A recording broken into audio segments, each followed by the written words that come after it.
Salmos para o Ano Novo. O Salmo 90 é um dos mais notáveis de todo o saltério. O título original diz: Uma oração de Moisés, varão de Deus. É um salmo que foi escrito por Moisés. Então, a gente já pode estabelecer uma relação contextual aí. Provavelmente ele escreveu, ou veio à sua mente esse cântico, ou essa poesia, na caminhada pelo deserto, né? 400 mil pessoas, alguns falam em 600 mil pessoas, os mais exagerados falam em 1 milhão de pessoas, quase uma Goiânia no deserto. E Moisés, com a liderança, mas sobre ele recaía a grande responsabilidade de conduzir o povo. Então é um momento que Moisés para e olha assim e fala: Senhor, eu preciso que o Senhor cuide de mim. Então, 3 coisas a respeito desse salmo, apenas em termos de contextualização. Provavelmente foi no momento da peregrinação pelo deserto, salmo de Moisés, a intercessão de um líder pelo seu povo, de geração em geração, pelas próximas gerações. Então, é um salmo de intercessão, é uma oração de intercessão. É uma súplica em geral, ele fala dos pecados, né, ocultos. Ele fala da vida humana como um todo, fala da grandeza de Deus. E um hino, está no livro de Cânticos, né, no início de um dos hinários, né, eram 5 hinários que eram usados pelo povo de Deus. Esse está no começo de um dos hinários, ou seja, uma canção de louvor e exaltação a Deus, mas também, ao mesmo tempo, um clamor por misericórdia. Então, esse é o contexto do Salmo de Moisés. Então, vamos pensar sempre nesse contexto, uma caminhada no deserto, com privações, com crises de identidade, crises de incredulidade, inimigos, deuses, né, povos, todo aquele ambiente inóspito do deserto. Então, esse é o contexto do Salmo. Bom, vamos fazer uma divisão básica do Salmo, para que a gente possa entender o Salmo como um todo, já que eu não vou trabalhar o Salmo todo, versículo por versículo, eu vou me ater apenas a uma característica do Salmo. Mas é bom a gente dar uma olhada geral. Os versículos 1 e 2, a grandeza de Deus. Tu tens sido o nosso refúgio de geração em geração, antes que os montes nascessem, nós acabamos de cantar aqui. Tu és Deus, tu reduzes o homem ao pó, né? A grandeza de Deus contrasta com a nossa finitude, né? Versículos 1 e 2. Dos versículos 3 até o versículo 11, ele vai falar da fragilidade do homem, da fragilidade da vida. Aí ele usa a expressão da palha, né? Da relva, ele usa a expressão de um dia que se vai, de uma vigília da noite, eram 3 vigílias, né? Quem é do exército sabe, né? O primeiro quarto, segundo quarto, terceiro quarto, né? Então é como que para o soldado que está tirando serviço são 2 anos, né? Mas para Deus não significa nada, né? Porque são 1000 anos para Deus. Então a nossa vida, na verdade, é como um sopro. Então ele usa a expressão, a vigília, é como um sono, tira aquele cochilo. A nossa vida é como, você, quando acorda, a sua vida já está terminando, praticamente.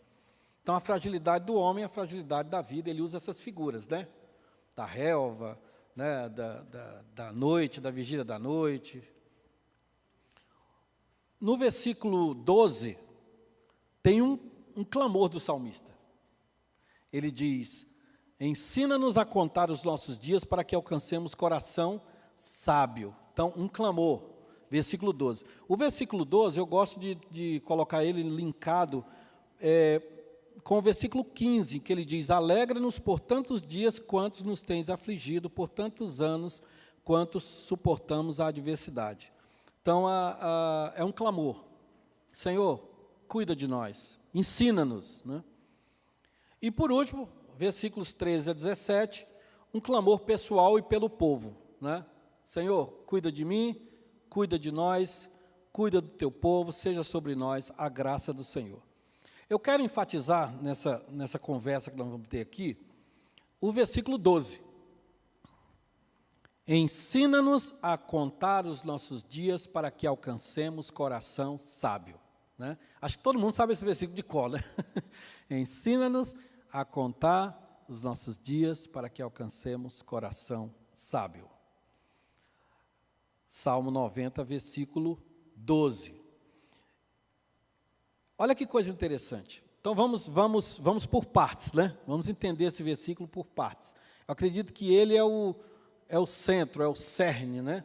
Dessa meditação de Moisés, dessa poesia de Moisés. Ensina-nos a contar os nossos dias para que alcancemos coração sábio. Primeira coisa, ensina-nos.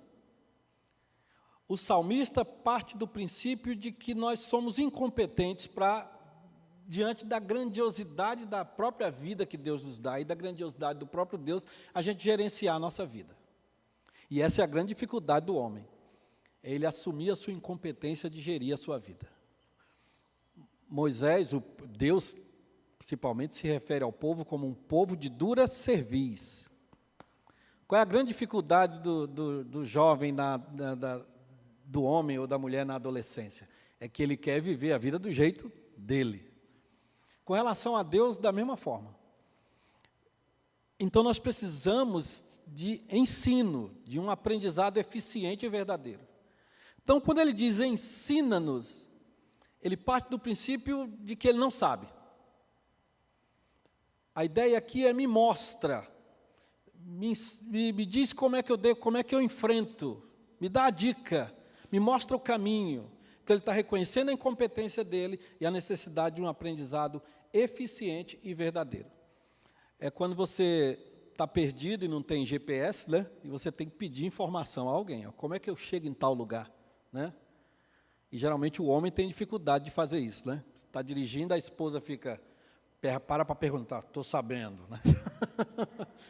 Aí, olha, aquele homem ali, ele vai saber. Fala, não, pela cara dele, ele não sabe de nada. Né?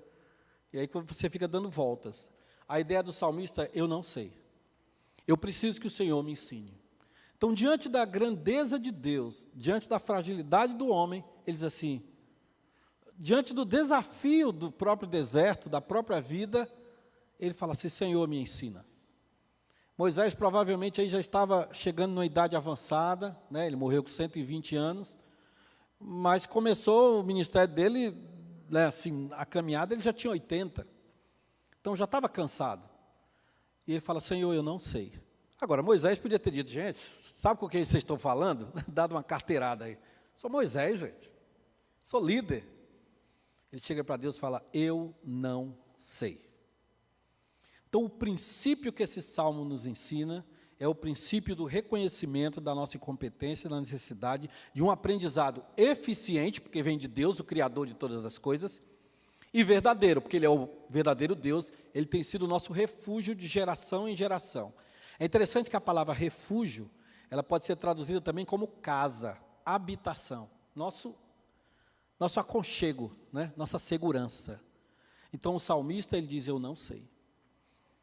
Por isso que Tiago diz, olha, antes de vocês dizerem, nós vamos ali, vamos negociar 1 ano, vamos ganhar dinheiro e vamos voltar. Ele não recrimina isso.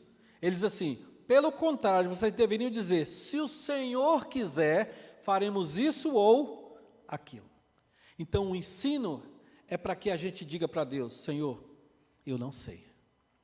Me mostra o caminho que eu devo seguir. Então, parte dessa necessidade, o reconhecimento da sua incompetência e a necessidade de um aprendizado eficiente e verdadeiro, que só a palavra de Deus, que só Deus pode dar, porque Ele é o Criador de todas as coisas.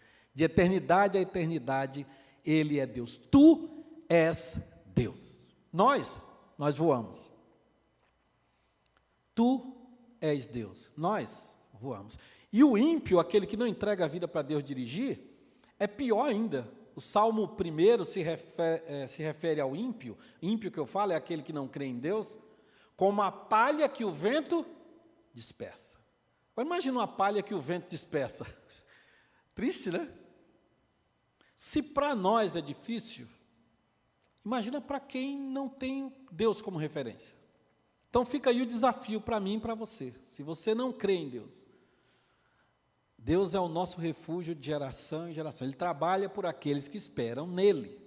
Então vale a pena aprender com o Senhor, né? Bom, seguindo em frente. Ensina-nos o quê? Então partimos da necessidade de aprender, certo?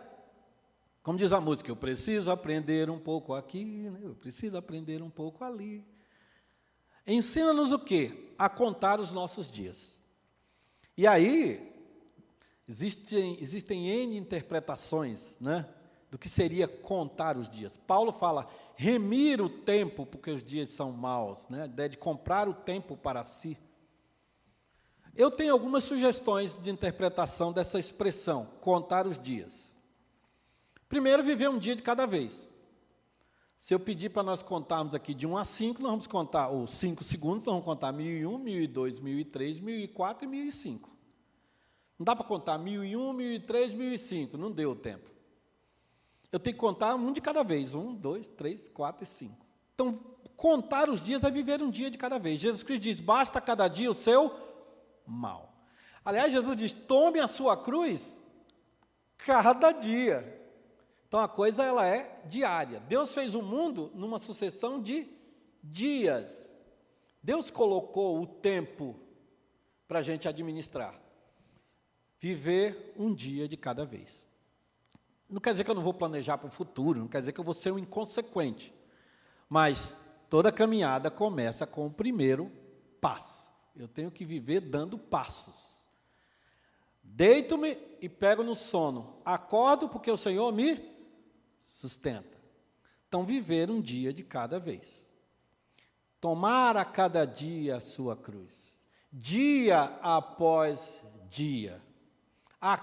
As misericórdias do Senhor se renovam a cada manhã, dia após dia.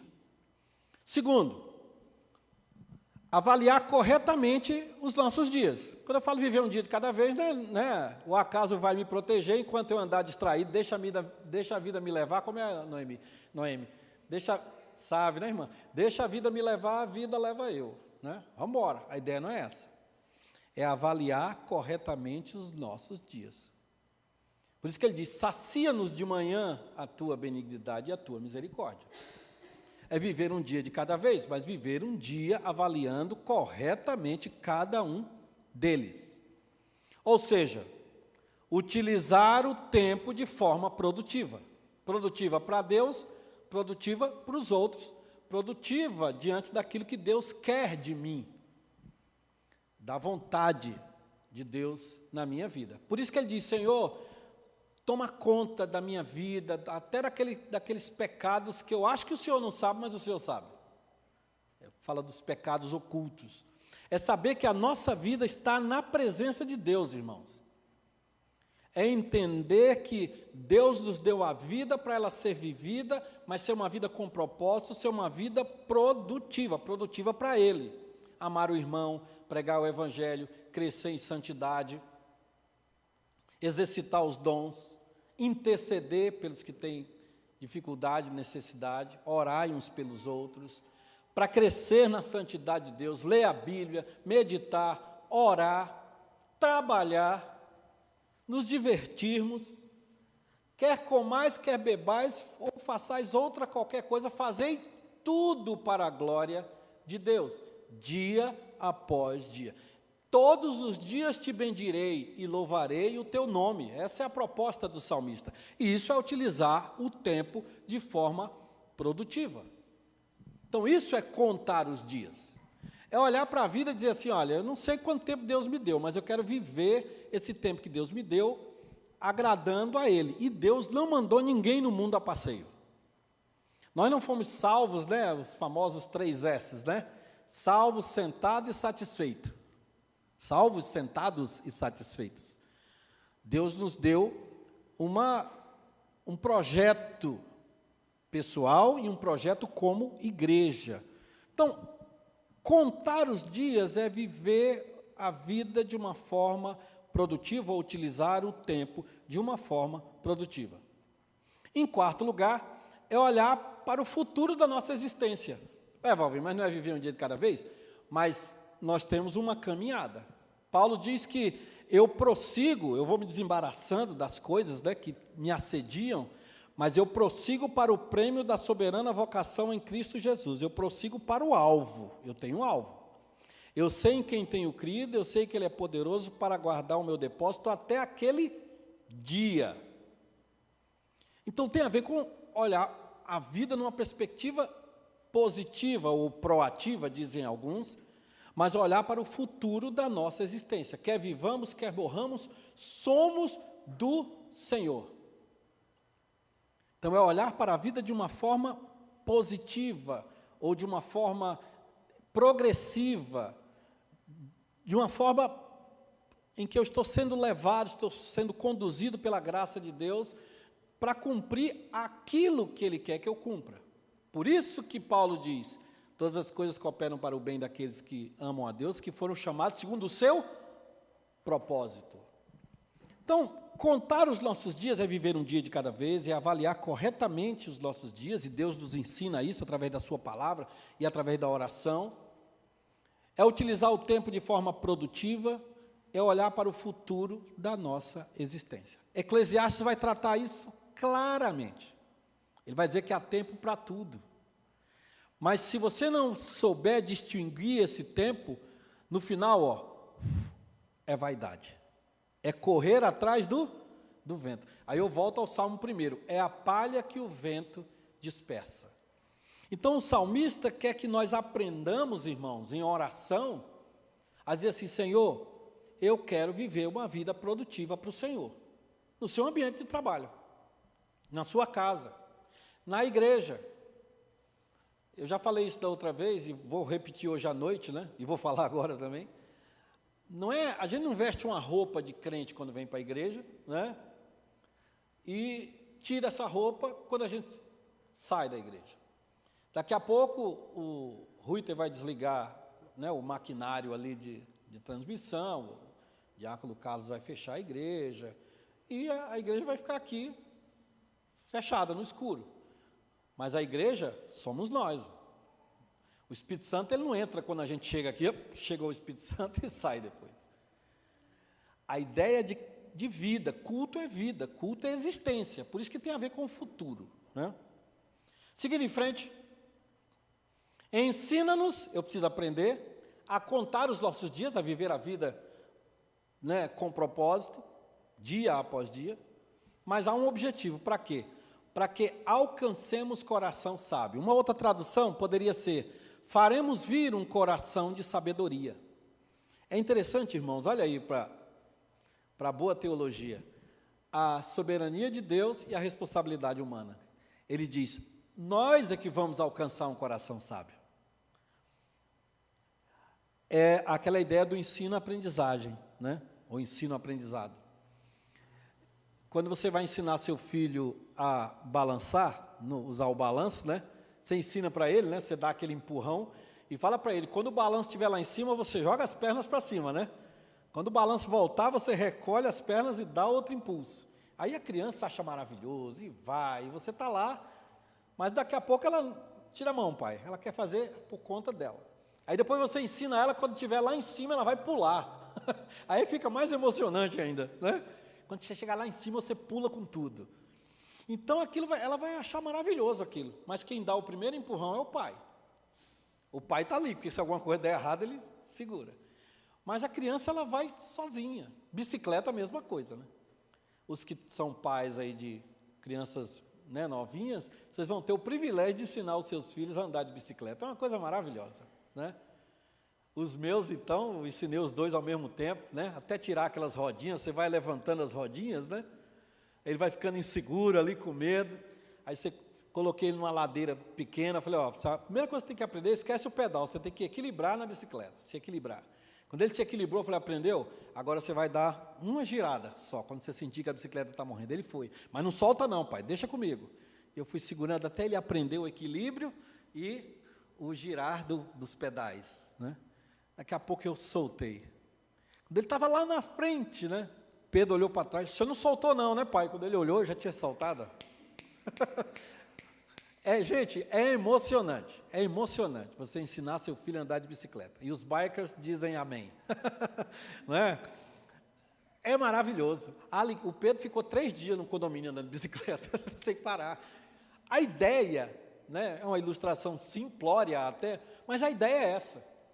Deus vai nos ensinando, dia a cada dia, a gente vai crescendo, e a gente vai aprendendo.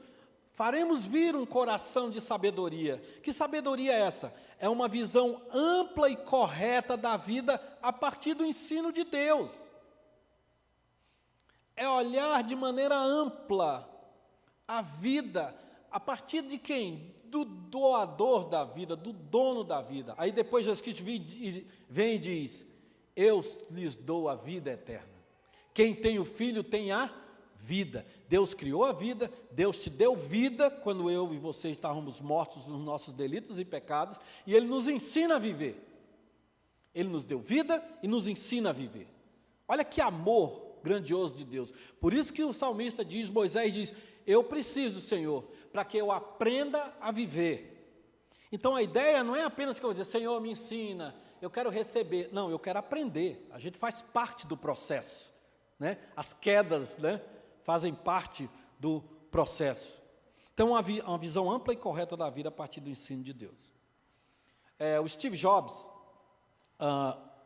quando ele soube que tinha poucos meses de vida, eu acho que tem na internet, eu assisti a entrevista dele, o pronunciamento dele, quando ele deixou a Apple, né? O mundo inteiro transmitiu. E uma frase daquele pronunciamento dele me chamou bastante atenção. Ele diz assim: saber que eu tenho pouco tempo de vida me ajuda a tomar as melhores decisões. Por isso que ele diz, uma das decisões foi entregar todo aquele império, né, econômico e tecnológico para a turma dirigir. Saber que eu tenho pouco tempo de vida me ajuda a tomar as melhores decisões. Sabe o que o salmista está dizendo? A minha vida e a sua vida, ela é um sopro. Nós, voamos. Mas nós temos um Deus que é Senhor de todas as coisas, que é o dono da vida, Ele é de eternidade a eternidade, Ele é o Deus que se revela a nós, Ele vai ensinar a gente a viver e a tomar as melhores decisões. Na minha vida, na sua vida, dia após dia. Ora, esse texto é uma oração. Eu não estou dizendo aqui, passos para você ter uma vida abençoada, não estou dizendo isso, né? Passos para você atrair energias positivas sobre o seu dia. Não é isso. É uma oração. Na verdade, o salmista não sabe.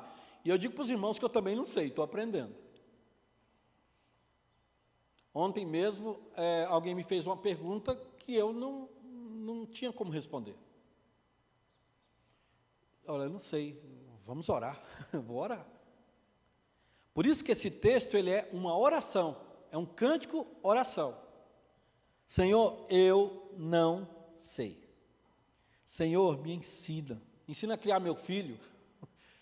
Um consolo para vocês. Quando vocês chegarem na minha idade, com os filhos da idade que eu tenho, vocês vão saber que vocês não sabem de nada. Que a gente cometeu erros, né? A gente não tem como. Por isso que nós precisamos de um coração, como diz a música, um coração ensinado por Deus, ensinado por Jesus. É uma oração. Senhor, eu quero isso para a minha vida. Eu quero, Pai, que o Senhor dirija a minha vida, Pai. Eu quero que o Senhor me ensine a cada dia. Eu quero a cada dia meditar na Tua palavra, buscar a palavra de Deus, orar para tomar as melhores decisões. Que são as melhores decisões? São as decisões que agradam ao Senhor, que não são fruto do pecado, porque o Senhor conhece os pecados antes que a gente confesse. Então, é a busca da santidade. Isso também caracteriza um coração de sabedoria. Amém, irmãos? Essa é a ideia do salmista. Eu não sei, eu quero aprender a viver um dia de cada vez, eu quero aprender a ser produtivo, eu quero aprender a agradar o Senhor a cada dia, na minha caminhada para o céu, que eu já tenho em nome de Jesus. Mas eu quero tomar as melhores decisões. Alguém já disse que nós somos a soma das nossas decisões. Então nós precisamos orar para que tenhamos um coração sábio. No nosso trabalho, no nosso relacionamento pessoal, é o que nós mais temos falado aqui, principalmente estudando sobre João, né? Que como amar o próximo e como servir a Deus na igreja também. Às vezes a gente quer que Deus nos ajude lá fora, nos ajude no nosso trabalho, nos ajude nas finanças, nos ajude com os nossos filhos, mas quando chega na hora de servir a Deus, de servir ao Senhor com alegria, aí você fala que está muito cansado. Será que isso é a atitude mais sábia diante de Deus? Será que, na verdade, a oportunidade de servir na igreja não é uma oportunidade de nós retribuirmos a Deus, é o transbordar de um coração grato, impulsionado pelo sentimento de favor divino, como diz Russell Shedd? Então, esse texto é uma oração, meus irmãos. Na verdade, o salmista está dizendo, eu não sei. Me ensina, Pai, me ensina. Então, ao acordar de manhã, a nossa primeira oração deveria ser, Senhor, obrigado por esse dia, né? Pai, me ensina a viver esse dia na Tua presença. Por isso que a gente orai sem cessar. Por isso que Paulo, orem, porque nós precisamos desse aprendizado e desse coração sábio. Já me encaminhando para o final, o exemplo de Jesus é um exemplo maravilhoso. Olha o que ele diz, tomai sobre vós o meu jugo e aprendei de mim, que sou manso e humilde de coração, e encontrareis descanso para as vossas almas. Em outras palavras, Jesus Cristo está dizendo o aprendizado que a gente tem que ter. Ele está falando sobre esse coração sábio, né? Tomai sobre vós o meu jugo. Jugo era aquela peça que se colocava, se coloca ainda, né? No pescoço do boi, né? Para que o boi não perca o rumo, né? Ele fala, não é tão dolorido assim, dá para aguentar. O importante é que você faça a caminhada correta. Quando chegar lá, você vai descansar. Paz, deixo-vos a paz, a minha paz vos dou. Isso tem a ver com mansidão e humildade de coração. Coração sábio, um coração manso e humilde, como é o coração de Jesus. E encontrareis descanso para as vossas almas, para a vossa vida. Sabe por que é importante que a gente siga esses passos? Porque é bom. Traz paz ao nosso coração. Não é que nós somos melhores do que aqueles que não conhecem a Deus. É que Deus é melhor. É o melhor que nós temos. É o melhor para a nossa vida, para a nossa existência. Então, o exemplo de Jesus é um exemplo bom. Versículos 14 a 17 trazem a dinâmica do Senhor. Vamos olhar mais uma vez lá, por favor? Eu já estou indo para o final. Versículos 14 a 17. Sacia-nos de manhã com tua benignidade, para que cantemos de júbilo e nos alegremos todos os nossos dias. Alegra-nos por tantos dias quantos nos tens afligido, por tantos anos quantos suportamos a adversidade. Aos teus servos apareçam as tuas obras e a seus filhos a tua glória. Seja sobre nós a graça do Senhor nosso Deus. Confirma sobre nós as obras das nossas mãos. Sim, confirma a obra das nossas mãos. Qual é a didática do Senhor para ensinar a gente a viver nossos dias de forma sábia? Primeiro, a presença dEle. De manhã cedo, Deus está lá. Ele nos sacia. As misericórdias do Senhor se renovam a cada manhã. Grande é a tua fidelidade. Então, Deus nos ensina com a sua presença graciosa.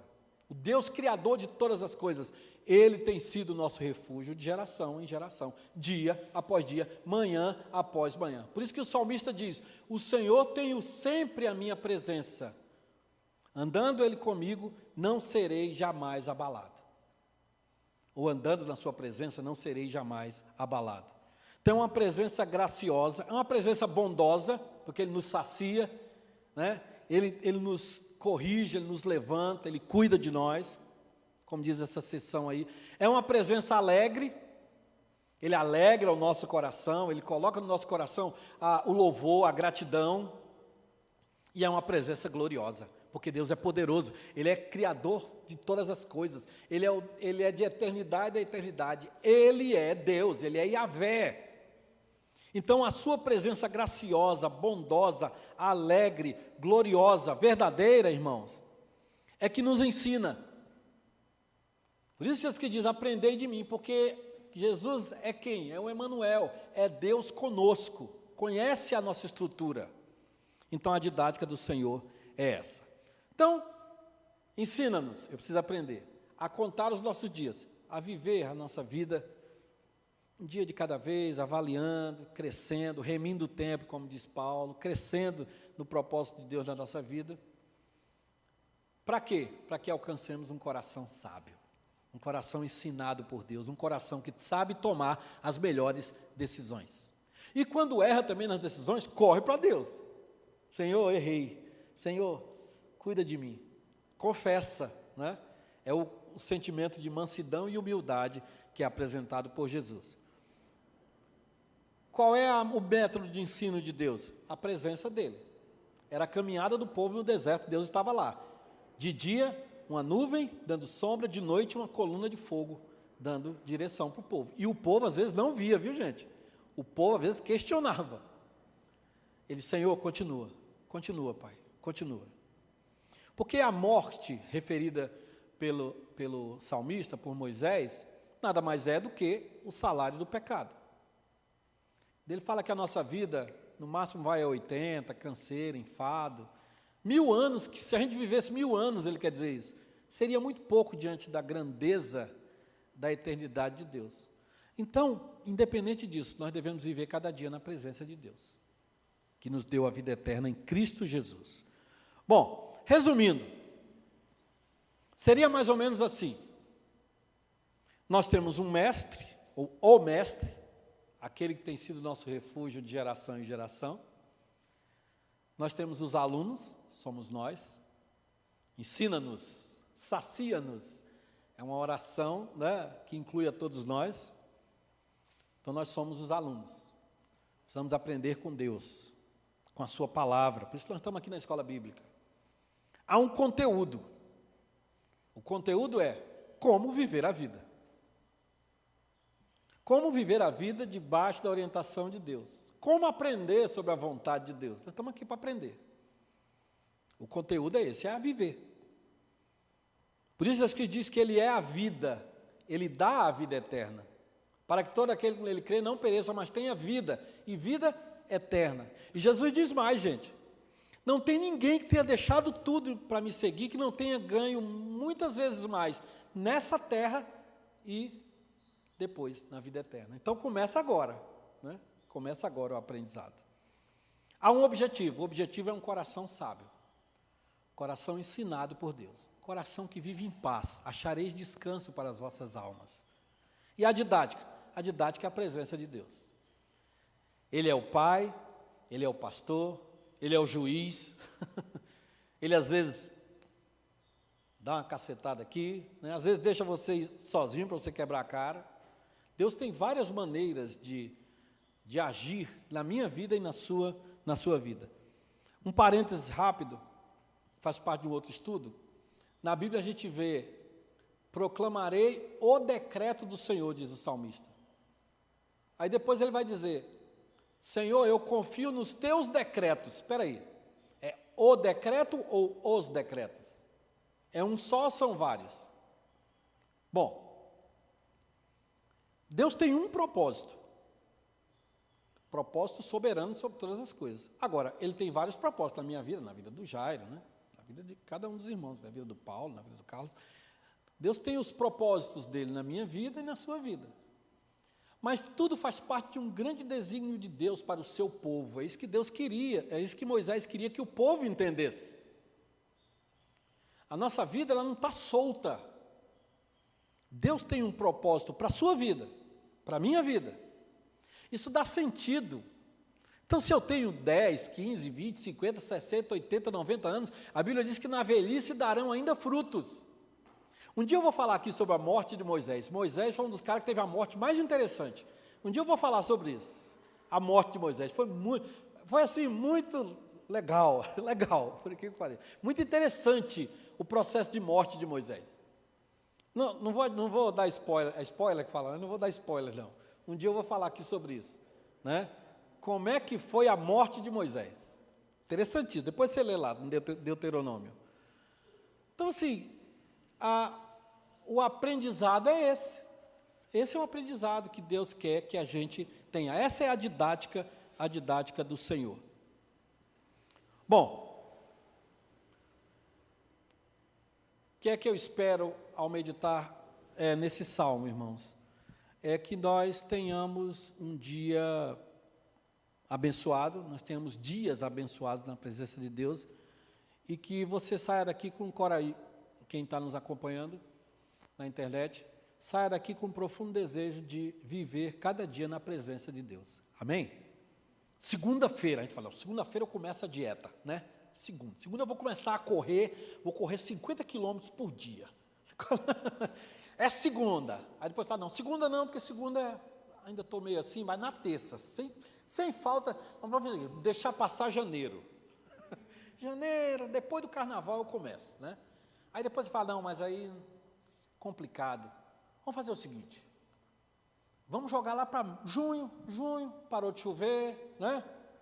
Tal. Aí você fala, não, aí já está chegando julho também, vamos jogar para agosto. E aí você vai, né? Protelando. Você está perdendo tempo. Por isso que Paulo diz, compre o tempo para você. Os dias são maus, use o tempo a seu favor. Como diz aquele poema, né? Deus pede estrita conta do meu tempo, né? É necessário do tempo dar conta. É um poema muito bonito sobre o tempo. Que nós saiamos daqui com esse aprendizado, ou com essa oração, Senhor, me ensina a viver, me ensina, Pai, a resolver as tretas que eu tenho que resolver, me ensina, Senhor, a servi-lo da maneira que o Senhor merece e é digno de ser servido. Me ensina, Pai, a administrar minhas finanças, me ensina, Pai, a orar mais, a buscar mais a Tua presença, né? A ler a palavra de Deus. Que a gente saia daqui com uma vontade muito grande de aprender. Amém, irmãos? Para que nós alcancemos o coração sábio. Sabendo que Ele tem sido o nosso refúgio de geração em geração. Amém, irmãos? Deus abençoe a todos. Vamos orar.